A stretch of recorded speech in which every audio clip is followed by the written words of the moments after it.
Hello, Facebook. It's Friday. You know what that means. It's happy hour on the Loudhouse podcast.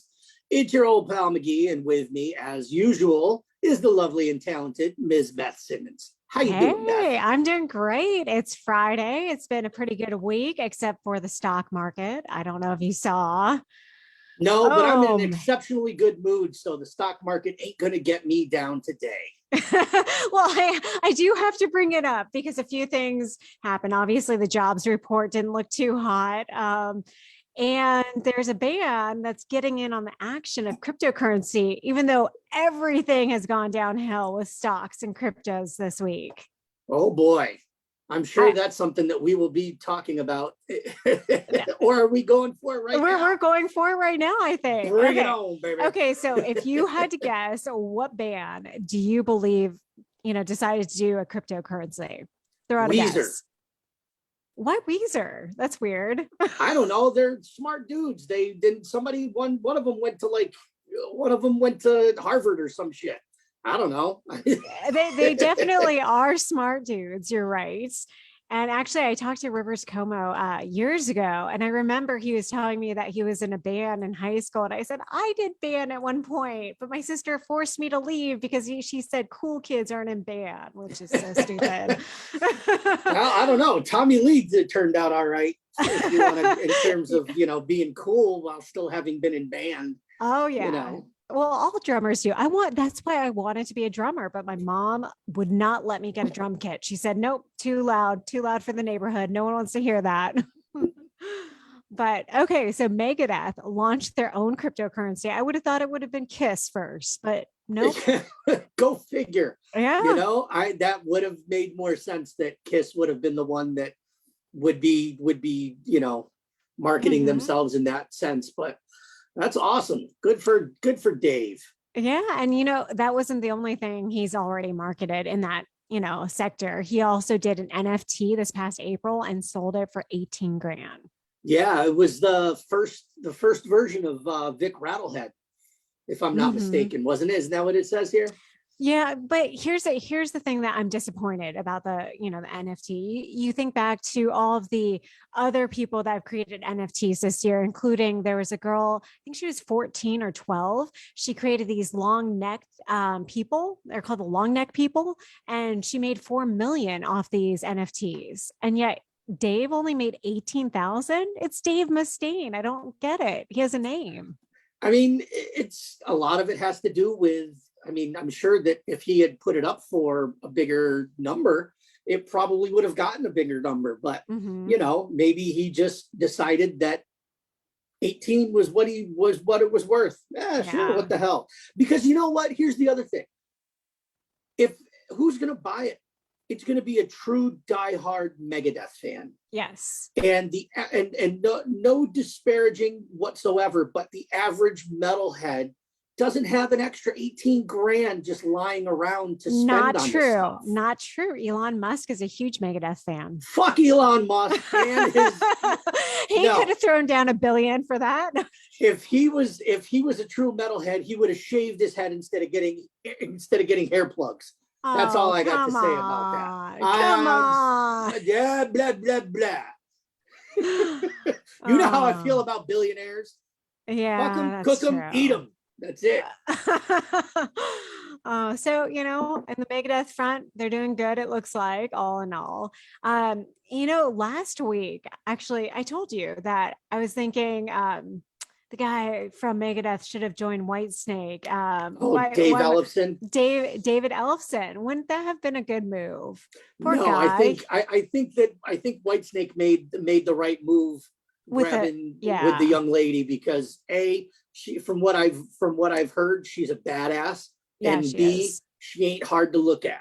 So I think she already outweighs Dave Ellefson on so many levels. Not to mention, she doesn't have the drama that Dave's got. Yeah, that's true. I do feel bad for him. I hope he gets his career back, though. Well, it's kind of goes with the conversation that you and I had off air the other day. Was it yesterday? I think talking about a particular person that I couldn't justify talking to in an doing an interview with because of his because of younger, their his younger days with much younger people. exactly. And there's a And lot of rock stars that did that back I then. know, it's the list is long and it's kind of tough. And it's funny because I actually brought it up with Terry while we Yeah. were getting dinner last night. And, you know, she understood my point of view on it. She agreed with me that, like, I said, you know, I said 15 years ago, Yeah. I wouldn't have thought twice. Wouldn't have thought twice. But in that 15 years, my daughter has grown up. And the way that I look at things has changed based on my being a parent and being a father and the stuff that goes with that. So I just couldn't do it. And that's why I don't feel a whole lot of sympathy for Dave right now until it all gets cleared up. But what about the rock stars that had no clue that these people were under 18? You know, because I'll admit, I was one of those girls that would go to a concert and lie about my age to get backstage. Who didn't back in the day? Well, okay, guys, a lot of guys didn't. Okay. You know, well, maybe you did too. I don't know. To see Lita Ford, didn't you lie about your age to get backstage? No, actually, it was funny enough. It wasn't Lita Ford, although I would have for Lita. It was oh God, I can't remember her name off the top of my head, but she was the lead singer for Luscious Jackson. Yeah, and she was adorable. And they played a bar on the SU campus, and I tried, you know, I kind of helped them with their gear, getting it up the stairs and stuff like that. And I was 18 though. I was 18, but I still would have, I was lying and saying that I was 21 because I was in a bar. Yeah. So I was lying about my age then and trying to hook up with the lead singer of the band. But, you know, I mean, the options for me were a lot slimmer than they would have been for you, for example. You know? Different time for sure. Yes. But I mean, do you give a pass to the rock stars that say, I didn't know she was 17 or 16. Like she said, she was 18. It's a very slippery slope. And the thing is that it's that moral dilemma of once you find out the truth, you have to fix the issue. Yeah. You do. Meaning, like, if, you know, like I having worked in a bar so long, especially in my single days, I was the one that, as the bartender, I had the right to ask for ID even after someone had made it through the door. But here's the problem with that idea, because a lot of people had fake IDs back in the day. I had one. I'm sure you had one. And I knew how to spot them from a mile away because I had multiple different fake IDs between the ages of 18 and 21. Would like a Tommy Lee, who's like, you know, hanging out with the people backstage, realize, oh, well, this person says they're 18. Let me see your ID. You give them fake ID. And oh, okay, they say they're 18. They're 18 on this fake ID. Okay, why not? And there's only so much you can do. I mean, listen, have there probably been a handful of people who have gotten past a bouncer in a bar that I worked in? Absolutely.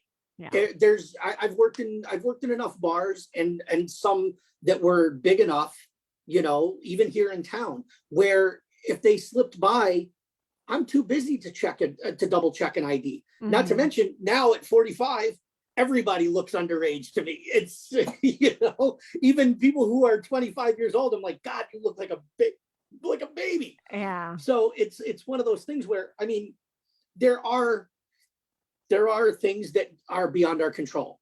You know, it's funny you mentioned that. Have you noticed every generation gets young? They look much younger than the last generation at that specific age. You look at, you know, the 70s 21-year-olds and the 80s 21-year-olds, and they just keep looking younger and younger. Even look at what like our age group looked like 20 years ago. Think about what our parents looked like when they were our age. Or our great grandparents. Like I have a photo of my great grandmother, and she was 21, and she just looked like it's on your way downhill because they worked on the farm, they were outside all the time, they had a hard life back then.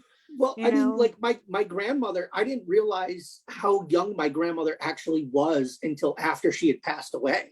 And I thought about it, and I'm like, well, yeah, she got married at 15, had her first kid at 16, and had a subsequent 9 after that, including a set of twins at the end. Like, talk about a cherry on top. Your last set was twins. So it's one of those things where I'm just like, yeah, my grandmother looked older than her age because she was busting her ass more than anybody else at the time. So it's kind of funny how that works out. I think you're right. The easier our lives got with technology, the younger we look. Well, definitely, because we don't have to do the real, truly hard labors. We let the robots do it for the generations before. Yeah. Pretty much. And robots are taking over every industry, including our industry. I mean, we've heard of automation and radio, but now there are robot voices. Now, I had heard about this years ago. I'm like, yeah, I could see them doing it, but how is a robot going to connect with their audience? I don't get it. I don't understand it. I'm sure there's an algorithm that has been created to give people but here's the thing. Here's where the robot's going to come in really handy, because they're going to be able to fake enthusiasm over a 5-finger death punch song, the likes of which I could never do. I don't know, man. It's so weird. Wow. Okay. So we have to go through this really quick. Andy Chanley, the afternoon drive host at a Southern California public radio station, 88.5 KCSN, has been a radio DJ for over 32 years. And now, thanks to artificial intelligence, his voice will live simultaneously in many places. We have a friend that has done the same thing for strip clubs. Do you know who I'm talking about?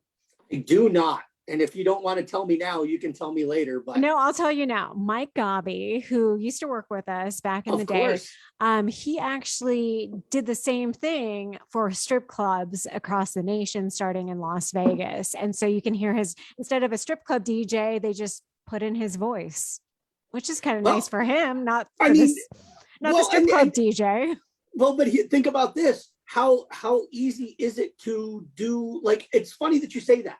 Because, like, for example, like video games, all right, like the WWE line of video games has always been pretty stellar. And one of the things that I always thought was really cool was that they would have the announcers like basically do all these different kinds of calls or introductions and stuff like that, so that it sounded as real as possible. Not that I ever listened to the game I'm usually playing in the middle of the night, but think about how easy it is. And they did. So like you can create your own names. So for example, whoever the announcer was at that particular time, for example, Lillian Garcia, would have to run through, and now coming to the ring. And then she would have David, Dave, Dwayne, Joe, James, Jack. But it sounded so natural when it would get done that it was perfect. So for a strip club, imagine, ladies and gentlemen, now coming to the stage, Sapphire, Daisy. Yeah. Like think of all the generic names that there's always a Sapphire in a strip club. And of course, never go wrong. And of course, like he would have to update the names, but everything else would stay the same that he would do. Even still, like think about how many women have walked in those doors and not had a particular name. So they go, how about Sapphire? We don't have a Sapphire. Perfect. Sapphire. It's so I mean that's genius for that particular industry. But then I agree with you that for the radio, how does the robot gauge your personality, like the audience, and gauge what they need and interact? I mean, the robot can't answer phones, let's be honest. Or if they can, like I think about Siri. Let's see, how does she react? Oh, well, no, I turned her down, actually. No, but like, I'm sorry. Every time I say, hey, Siri, she does not sound like a regular person. She doesn't give me, coherent sentences. She'll say, this is what you need. And she won't tell me exactly the answer all the time, Right. So I don't know. I just don't. But she sounds so natural when she's doing her beatbox. Cats in boots and cats in boots and cats in boots and cats in boots. Seriously? You've I've never not done heard that? that. Yeah, Oh my no. God. Where have you been for the last decade? You've got to do it, Beth. So all It's I have to do is hysterical. say, oh, wait, okay, now I'm going to turn up the volume on this. Wait, will we get kicked off Facebook if I do this? I have no idea. I don't know. Okay, but okay. Let me try. I'm gonna turn up the volume and say, oh no. Now I have us in the background. Sorry, guys. So let me get off Facebook and try to put up the volume one more time and see how this goes. Hey Siri. Hey Siri. Good evening, Beth. How can I help? Oh, that's creepy. She just had a full sentence. She's trying to prove to me that she can be a radio DJ. yeah. I'm sorry. Hey Siri, can you beatbox for us? Here's one I've been practicing. Boots and cats and boots and cats and boots and cats and boots and cats and boots. I can do this all day. Cats and Yeah. boots and cats and boots and cats and boots and cats and boots and cats and boots and cats and boots and cats. That made my daughter lose it for weeks when she was little. When Siri first happened, and the kids were probably about maybe like seven and nine, they like, Dad, check this out. Siri, beatbox. And that happened, and she was just in stitches. I can't believe. How did you figure this out? I learned it from the kids. Oh, but wow. it's getting to a point where, it's a conversation that you and I have had so many times, but the industry that we love so much is on its last legs. We may very well be the last generation of radio DJs. I mean, here's the thing. I believe there's always a need for radio, because when there's a disaster of some sort, when everything's off, you go to your radio. A lot of people still have the pump up radios, especially in the disaster areas in the Midwest, on the East Coast, where they expect hurricanes and other things to happen. So, I mean, for me, it's one of those things where, and granted, I'm my OCD goes into overdrive, and things like, I don't let my phone get below 30%. I never let it's rare. The only time that it gets below 30% is if I'm using my phone for this, and it drops to like 24 by the time we're done. But I mean, the average person isn't using radio the way that we did. And it's not being utilized on the level that it was when we were kids. Yeah, it's not utilized to the way it was when we were kids. Absolutely. But it depends on the market. I believe and this is something I talked to, general manager about recently. He believes that the West Coast is more apt to get away from listening to radio because of technology, whereas the East Coast is a little slower to catching on with the technology because they liked the human connection more. Smaller markets. Well, and that is a big thing. I mean, you've met my friend Dave. He's been on our show. I've been listening. I have listened to that man on the radio since I was a little kid. Okay. I've grown up listening to him. Yeah. And, it's one of those things where even he said, he's gone, kid, I didn't realize how much insight you actually had when it came to technology getting to the way it is. Because now he's strictly streaming. And he's doing it like he even left Syracuse after 40 years. He finally moved to a warmer climate. This will be their first winter away. And it's one of those things where it's not changed a single thing that he does. But at the same time, he's down to being the only voice on his station. Yeah. Well, and that's the problem with radio today, because you have fewer people working and they're doing more work for those particular stations that are willing to have on-air talent. You're finding people doing like 3 and 4 jobs. There's very few stations that I know that have more than 3 shifts, that have I other than when we were there, I haven't heard an overnight jock in years.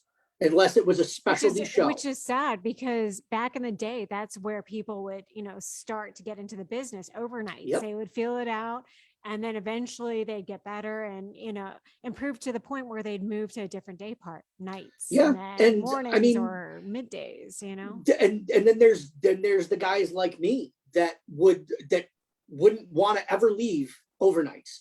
If I could have been a midnight to 6 a.m. guy for the entirety of my career, but had the creative freedom to be able to program a little bit looser than the rest of the day, I would have been a career overnight guy. So the one place where you could have been a career overnight person, I don't know if it's still happening today, but when I started in Las Vegas, overnights were like prime time in Las Vegas because everyone's working really late, Absolutely. early mornings. So, that would have been the market where you should have done overnights. It's trust me, the only other place that I can think of that does big overnights, if you're not in one of the major markets, New York, Chicago, LA, something like that, a major city, or a 24-hour city. Not exactly a 24-hour city. And that's the sad part about this town, is that it's definitely not a 24-hour city, because like even last night trying to figure out what we were going to have for dinner when I got done with the podcast, we're sitting there going like, oh my God, it's 7:30. We got to hurry. And I'm like, it's only 7:30. Which is kind of crazy because you think about other countries like Italy, 7:30 is when restaurants would open, or 8 o'clock. Right. Like it's one of those things where like, I'm not even hungry. Like I have not eaten anything today. I've been up since noon, and I know, I've been lazy because I don't have work right now, but I've been up for 6 hours now. I haven't had a bite to eat. This was my first cup of coffee of the day. Oh my So gosh, like, I'm not even, I know, and I'm already this hyped up, but it's just one of those things where it's like, it's become so corporate that having an automated voice that you don't have to pay is exactly what they want. They don't want us anymore. They don't feel that. Well, I mean, they were going that direction with voice tracking. They would have one person voice track several stations across the nation, and I mean, that was pretty bad too. Yeah. I mean, think about how weekends were. I mean, every radio station in the country at one point was doing, what was it, Yellowbeard, from 7 to 10 o'clock, where it was a syndicated show from 7 to 10 p.m. and or the King Biscuit Flower Hour, where they would play an old concert from the 60s and 70s. Or now you've got guys like Alice Cooper, who, he's syndicated all over on classic rock. And, he's probably doing about an hour's worth of work a day.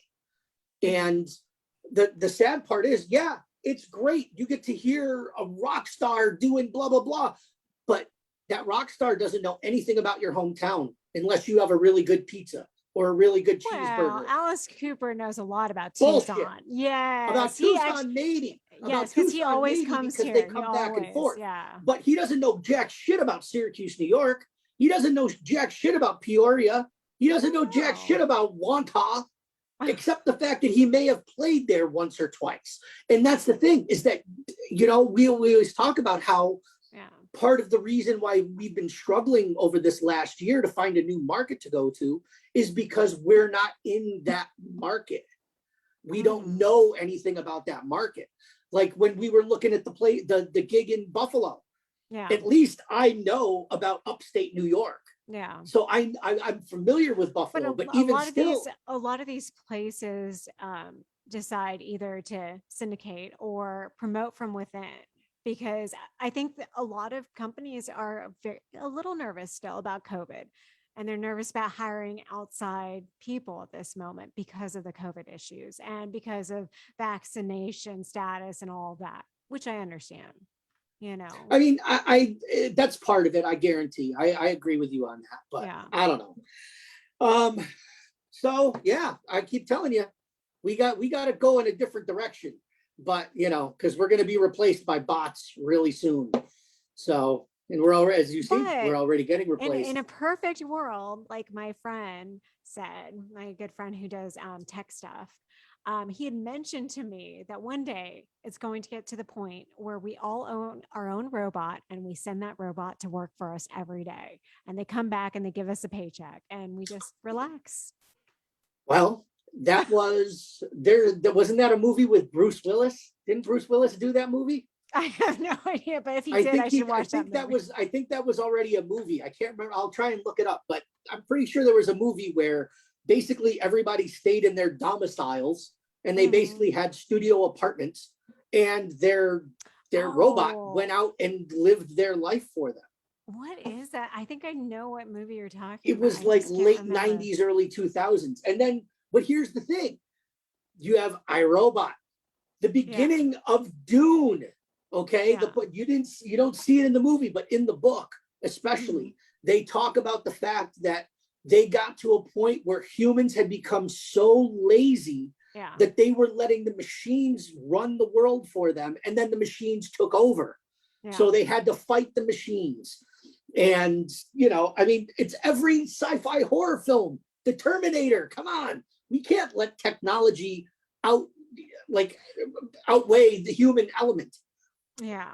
Well, I mean, that's the fear of Neuralink, because, when we link to technology, then what? When we have you been following what they want to do with Neuralink? Basically plug your brain into it and you'll be able to access any information you need, like you're accessing on your phone, but it's hands-free. They want to develop it to the point where telepathy is a possibility. Don't nobody need to know what's going on inside here. Hey, if I could have the ability to know what's going inside of other people's brains, that'd be great. Because then you would lose your fucking mind. No, you would know exactly where you stand and you'd know when to walk away. Okay. And at the same time, you would also have your feelings hurt on a constant daily basis by strangers. Okay. Or even worse, by people that you thought loved you. It's not to mention, do you want to know every disturbing thought that every person you've ever known would have? Actually, no. Because don't they say that in your lifetime, you walk by one murderer at least once in your lifetime? Can you imagine walking by that one guy saying, I'm going to try to find that girl? And well, I went to school with one. So believe me, I don't want to know what was in his head when he did what he did. But seriously, it's one of those things. Like, as much as I don't keep secrets, I really don't. It's been a blessing and a curse in my relationship with Terry. We don't keep secrets. Yeah, we've spilled it all, and yes, that's caused fights. Yes, that's caused some resentments here and there. But at least there's no fucking surprises. There's never going to be that. Oh, that one time when Mike and I were doing the thing with the guy and the thing that happened and we all ended up in jail. Yeah, I've heard that story. Rather than, oh my God, you did that with this person? How did you not tell me? It's a lot easier. Well, but here's the thing. There's no way that Terry has told you every single story that's happened to her throughout her life, because we tend to forget stories from the past. Of course, but I'm talking about important stuff that is necessary to know. Okay. Think about how if you were walking down the street and being telepathic, do you really want to know how many guys were looking at your ass that day? Or what dirty thought they were thinking? All you have to do is put your cell phone in your back pocket and you'll know. You'll know exactly who's checking that out. That's the thing. People are doing it everywhere. They're putting their cell phone in the back pocket with the camera running, and then they're looking after the fact to see if anyone was looking. Oh, okay. It's a new trend. Well, okay. I might see. And that's the shit that bothers me, because if I looked at somebody's ass and it got caught on camera, I'm going to get punched in the face. It's not fair. It's not that you're going to get punched on the face, but what they'll do is they'll release the video to TikTok, because there's a bunch of these videos online and I feel bad for the perpetrators. You're like, they have no clue they're caught on camera and they don't blur out the faces. So watch out. Yeah, it's crazy. And I've always tried to be discreet because I don't like being that guy, but I do go to the motion. I'm like a motion sensor. The eyes, like, I'm oblivious to that I'm even doing it, but I sometimes just all of a sudden, and then I go right back to where I was. It's just following the motion. It's that It's that animal instinct that's buried back here. And I don't want it replaced by a fucking computer. Well, imagine though, if you had that animal instinct and you were stuck in a bar, would you be able to keep your eyes off of the other gender the whole time? What do you think? I've done it. Oh, well, yeah, because you're a bartender, of course. I mean, it's not, believe me. Okay, I'll give you an example. On Halloween night, Halloween night is a very, very difficult time for a bartender. Yes. Oh, this sounds great. This looks great. I'll tell you what, before we get into this, okay, back in 1998, we had a horrible storm in Syracuse, New York on Labor Day weekend. It knocked out power for a week, okay? It was one of the greatest weeks that I have ever had in my life, and it was also one of the worst at the same time. But the bar was open when everything hit the fan. Which means you're cash only the whole time. Oh, we were cash only the whole time anyway. I don't think that he got a credit card machine until just recently. I think the old man finally got a credit card machine when he reopened a couple weeks ago. But it's just crazy how like whenever there was a natural disaster coming, a blizzard, a hurricane, you name it, it would be the busiest night of the week or even of the month. So every time, like I remember in the early 90s when we'd get the blizzards, that all of a sudden, gonna be a big snowstorm. We are packed to the gills. There was one night I ended up driving customers home in my SUV because they were snowed in, they couldn't get out. Oh my God. Yeah, wow. They got buried in the parking lot and we couldn't get them out. So I just said, screw it, come on. And I said, if you were within 4 blocks, I would give you a ride, and just drove all my customers home. Wow, that's really nice. That is really nice. I made a lot of money in tips that night, so I was a happy man. But here's the thing. So these 60 people were stranded at a bar for 3 nights due to a snowstorm. If people were stranded at your bar, would you start giving out free drinks? I would probably be a little bit more generous than normal. Wait, go back up. Did I see that they were there with an Oasis cover band? That's awesome. That is magnificent. Now, see, I would be completely cool with 3 days stuck in a bar with an Oasis cover band. Yeah, actually, I love Oasis too. Oh, God, that'd be great. But no, I mean, yeah, you get a little bit. It's one of those things where if you've got a kitchen, you start cooking and putting out buffet food. You're going to make breakfast and lunches, even if it's simple stuff. You got to take care of the customers. They're not there because they want to be loitering. They're there because there's no other choice. Yeah. But here's the thing, with that bar situation, they didn't have food. They weren't a typical bar that served food. Well, actually your bar didn't serve food either. Most bars don't. It's not typical for a bar to serve food. It's a luxury. So here's the thing. They're stuck eating garnishes. Oh, have some more olives while we're stuck in here with all this alcohol. Well, I mean, and see, that's the thing is and that you celery can't even and everything that they use. Well, but here's the thing. Okay, I'll give you a good example. So in the neighborhood that my family's bar and restaurant were in, it was like a block, like picture like the 2 blocks of 4th Avenue, the business district. So there was a couple of pizza shops, there was a couple of other restaurants. So you figure if you guys got snowed in, everybody else is snowed in as well. Yeah. And I remember in 1993, we had a pretty nasty blizzard where it started off as a slow Saturday. And next thing we know, we were closed because there was 1.5 feet of snow in front of the door of the restaurant. And this was in the span from like noon till 3 p.m. We got like 1.5 feet. It was insane. So by 6 o'clock, the plows still hadn't came. They still hadn't cleared the road. So 17-year-old Mike grabs the shovel, puts on his heavy jacket, and starts digging pathways from business to business. And when the guys next door at the Mexican restaurant saw that, a couple of them grabbed a couple of shovels and started doing it. And we made it so that the customers could get back and forth through the businesses to get food.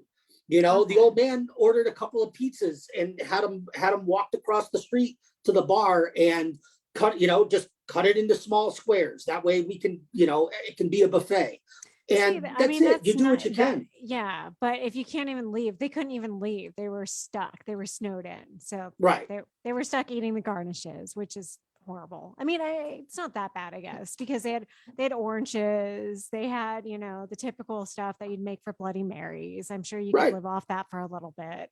So the way they're making Bloody Marys these days, it's like a meal. They've got eggs and bacon and pizza and shrimp and you name it. Yeah, it's crazy. So I'm sure they were fine. But one place I've always wanted to check out. Now, if you could choose an Airbnb rental to rent, and there's been many of them on the market, Rockstar Homes, homes from famous news reporters. I think Barbara Walters' home was up there on Airbnb once. Where would you want to stay? Or would you want to stay at like the Blockbuster? For a while, they were doing the Airbnb one night only Blockbuster, the only remaining one. Did you hear about that one? Yeah, I've heard about the one remaining Blockbuster, but not that they Airbnb'd it. They did it as a promotion, but now you have a chance to stay one night only at the Home Alone house. What do you think about that? $25 too. That was pretty cool. It was funny because I was about to say, I think I saw this. Well, I saw it because this is what Dino sent us. Yeah. I think it's a great idea. And I mean, that's a hell of a house. Just think about how much they did in that movie. Yeah. That'd be kind of cool. You can request to book it December 7th. Wait, what day is it? It's December 3rd. Hey, I think we should book it. We should see if we can go and win and get in. What do you think? Sure. I mean, isn't it in Chicago? It's in Connecticut, right? It's in Connecticut. Is it Chicago? I don't know. I thought it was Connecticut. Is it? Oh, Chicago. Yeah, you're right. Never mind. Okay. I'm good. No, I was going to say, like, because it's a John Hughes film. Most John Hughes films take place in Chicago. Oh, okay. It's just a thing, like all of them. Ferris Bueller. I don't know why I thought it was Connecticut. I just really felt like it was Connecticut. Because it looks like a house that would be in Connecticut. Yeah. It's that's what a lot of houses in Connecticut look like. So, but yeah, I mean, it's a cool idea. It's definitely a cool idea. Yeah. Well, it's never too late to make your dreams come true and go stay one night at the Home Alone house. They could start doing cool shit like doing that for the Amityville house. Like that would be even more. No way. There's no way I would stay a night in there. I mean, would you make it out alive? I don't know. I don't know. I mean, it depends on whether or not you listen to the voice telling you to get out. Yeah, no, that's creepy. I'm good. And I mean, that house isn't it's on Long Island. It's not that far out. It's pretty cool. So yeah. Okay, I'll definitely keep in mind. I don't know though.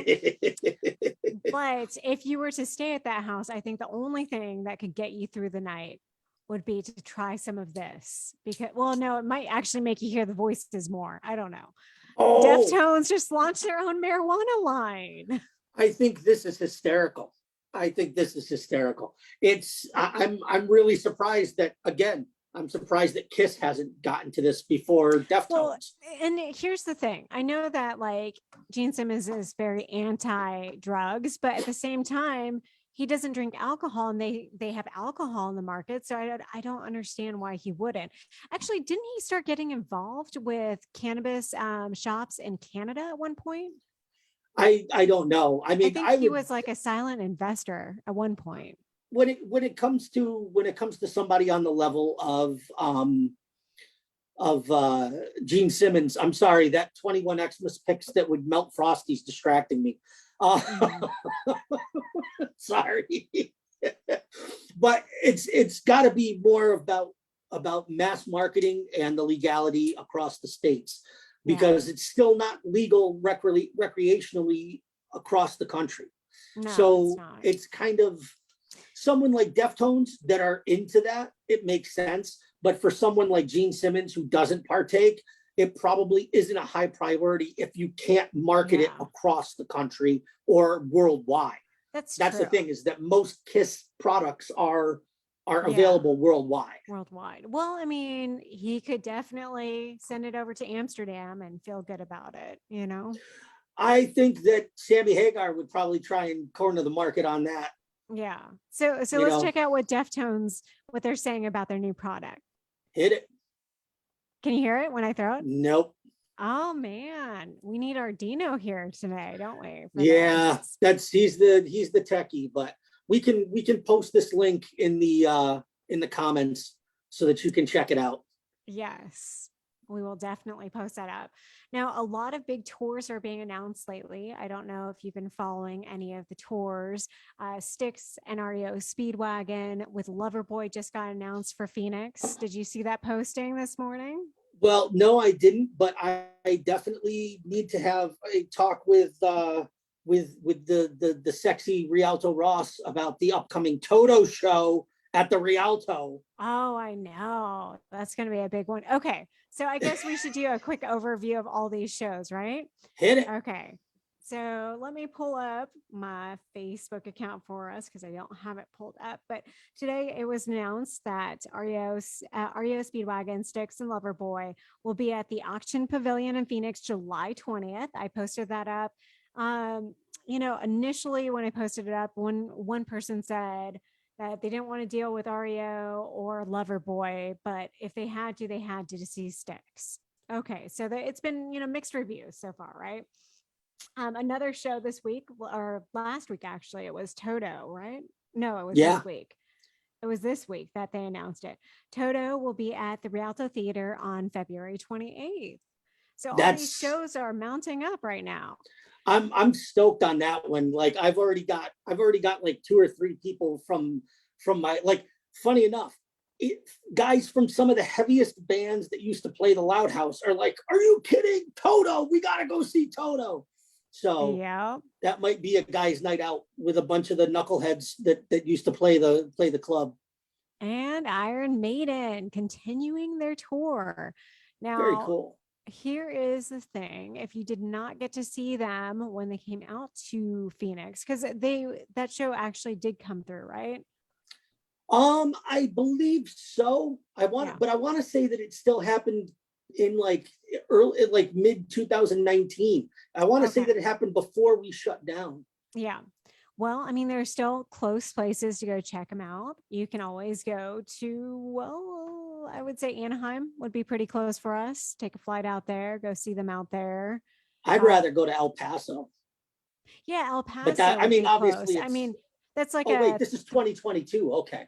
Yeah, 2022, September 11th, 2022. It's like a 3-hour drive to El Paso from here, right? Yeah, something like that. There you go. So go see them in El Paso, Texas. The part that breaks my heart is I still look at New York dates, and the closest one is you either have to go all the way down to Long Island, go to Worcester, Mass, or you're going up to Hamilton or Ottawa, Canada. Yeah. Like they've got Hamilton, Toronto, and Ottawa, but they have nothing above New York City. Like, how do you not have Albany or Buffalo at least, or Syracuse, which is dead center in the middle? Everybody can come to it. Like it's crazy. Like the Stones always hit Syracuse on every tour. They were one of the first acts to play the Carrier Dome, and they've gone back every single tour since. And people just come because it's in the center. So people from Rochester can come, people from Utica can come, whatever. Well, I think it comes down to the promoter, what they're willing to pay for a show. That's what I'm sure. So moving on though to, people that live in New York. Did you see the interview with Alec Baldwin last night by chance? I did not. Okay. I would highly recommend pulling up the ABC interview with Alec Baldwin because he said point blank, he did not pull the trigger of the gun that went off and shot the assistant director. I saw that he said he pulled back the hammer and it just went off, which I don't know what to say about that. Well, he point blank said he didn't pull the trigger in the ABC News interview last night. He's like, I didn't pull the trigger. I would never pull the trigger. Well, then how did the bullet leave the gun? Right? I honestly, I don't know. I don't know what to say about it, because the sad fact is I mean, and even then, from all of my, little bit of knowledge in CSI work, even still, even if he didn't pull the trigger, the fact that it went off, there's going to be powder burns of some kind on his hand. Yeah. That's one of the first things they test to see if there was, residue from the powder burns, whatever they want to call it. But if the gun went off, it doesn't matter if it misfired or not, it's going to show up on it. So that's not a real good proof. His fingerprints are going to be all over the gun anyway. And they interviewed somebody who handles, the armory normally for a lot of these sets. And he's like, it's a rarity that something like that would ever happen. And he, in his entire career, he had never, ever seen anything like that. So I don't know. I have a hard time believing that he didn't pull the trigger. I mean, how do you it just goes off without? Well, I'll tell you what, I remember one of my uncles taking me on a camping trip. My aunt and uncle took me on a camping trip, and he was teaching me how to fire a gun. And I do remember, and it was a small one because I was only about maybe 7 or 8 years old, and it was controlled. He was a police officer at the time. And when I pulled back the hammer, I couldn't get it all the way back to click. And my finger wasn't strong enough to hold it. So it did fire because the hammer hit the bullet. So it did fire. Now, that's what I had read was in somebody's comment that, he had pulled back the hammer and then the gun went off. So that is entirely possible. However, the fact is that he's still responsible. Does it mean that he gets charged? I don't know. But was it because he shouldn't have pulled back the hammer then? Well, no, the fact is, whoever was in charge of checking that pistol before the scene was shot is responsible, partly. Okay. Now, being the person that I am, I was taught, if you're going to hold a firearm, the first thing you do is check to see if there's a bullet in the chamber. Yeah. You check the gun. You see if there's a full clip. You see if there's a bullet chambered. You have to know these things. So it's there's multiple people that are responsible. Does anybody deserve to be charged with murder? No. I don't think that there was any malice, like any thoughts of malice, but at the same time, somebody needs to be held responsible. Yeah. And I mean, we all know what's going to end up happening. At most, it's going to end up being a really big settlement to the family of the person who died. And here's the other thing. Other actors are coming forward and saying what is going on with this situation. George Clooney was one of them who said Alec should have been more responsible and checked everything out. And Clooney had said, he himself always checks everything beforehand. Yeah, that's the first thing you're taught about firearms is to check and make sure. Is the safety on? Is there a bullet chambered? Is it, whatever. It's those are all the things that because you're the last line of defense. You are the last line of defense. Exactly. And so it doesn't matter whether I'm playing in a movie or at the gun range. The first thing I'm doing is checking to see if there's live ammunition in the chamber. Yeah. And that's it. And if that's the case, you take out the clip, you unchamber it, and you go, hey, there's still a bullet in here. Yeah. This isn't supposed to be here. I will say I find it very interesting that he decided to do an interview like that now, of all things. Maybe he probably shouldn't have done one, period. I really think he shouldn't have done anything. He should have just left it as it was until whatever investigations are done. Because the investigation's ongoing, and he did this interview. I think he should have waited. Well, in all honesty, it makes him look more guilty. To me, it makes him look more irresponsible and guilty, because if he truly felt that he didn't do anything wrong, then he should have just kept his mouth shut, let everything happen as it goes, and then address And the the truth will situation once prevail. everything comes out. Yeah.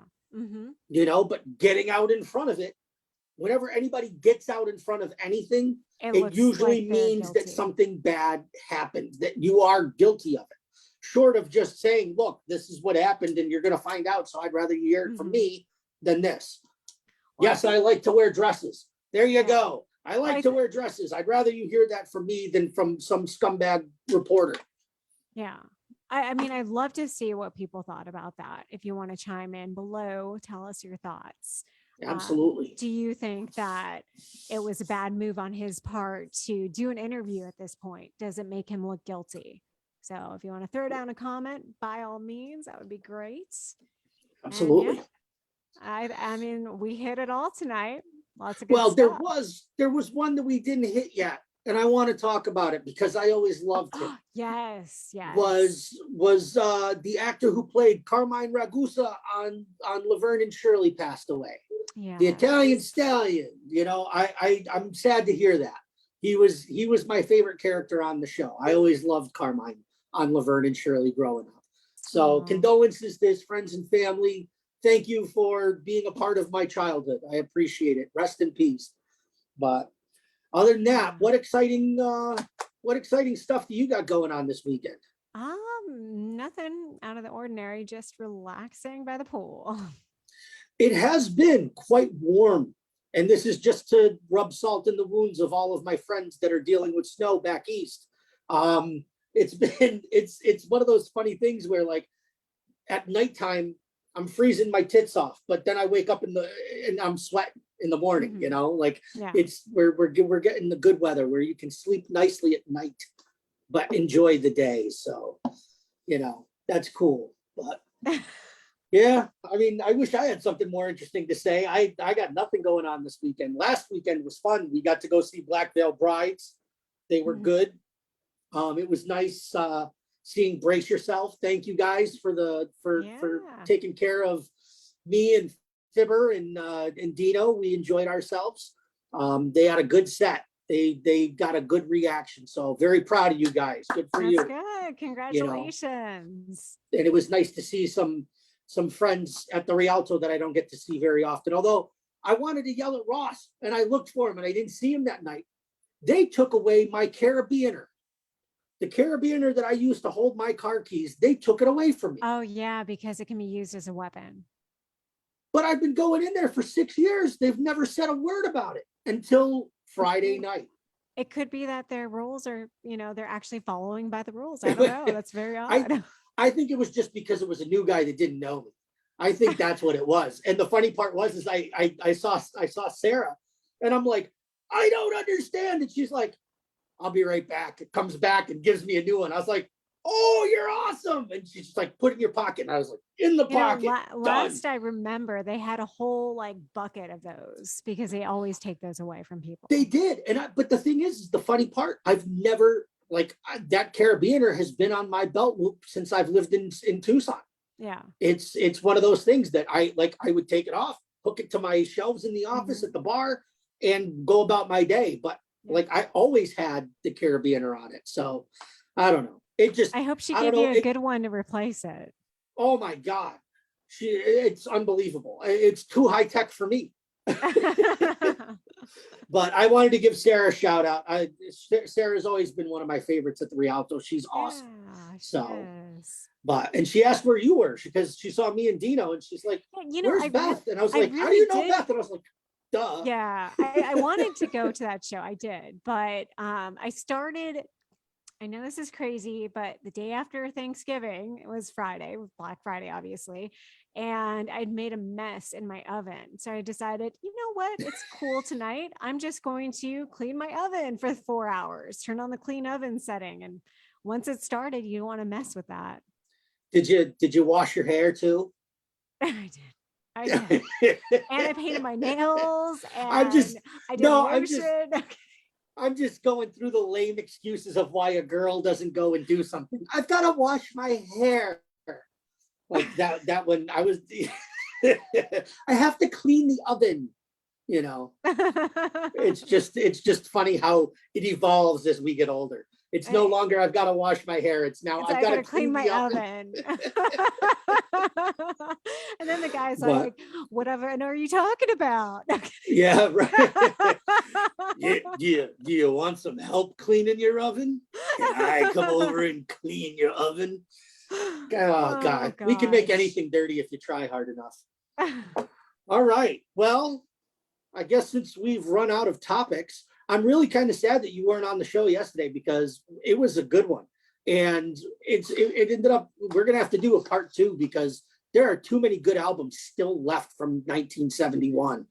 Okay. We'll have to do it. How did Trevor like it? Did Trevor like it yesterday? Because I saw he commented everywhere. Trevor was fine once we got on the air. That was his biggest gripe was 5:30 in what time zone? And I was you got to get it together. I think the only time I've ever been early was the day I was born. And I've been making up for it ever since. So, all right. Well, say Dino's line, Beth. Okay. Well, how can you miss us if we never go away? Have a safe weekend, everybody. We'll see you next Thursday. Bye.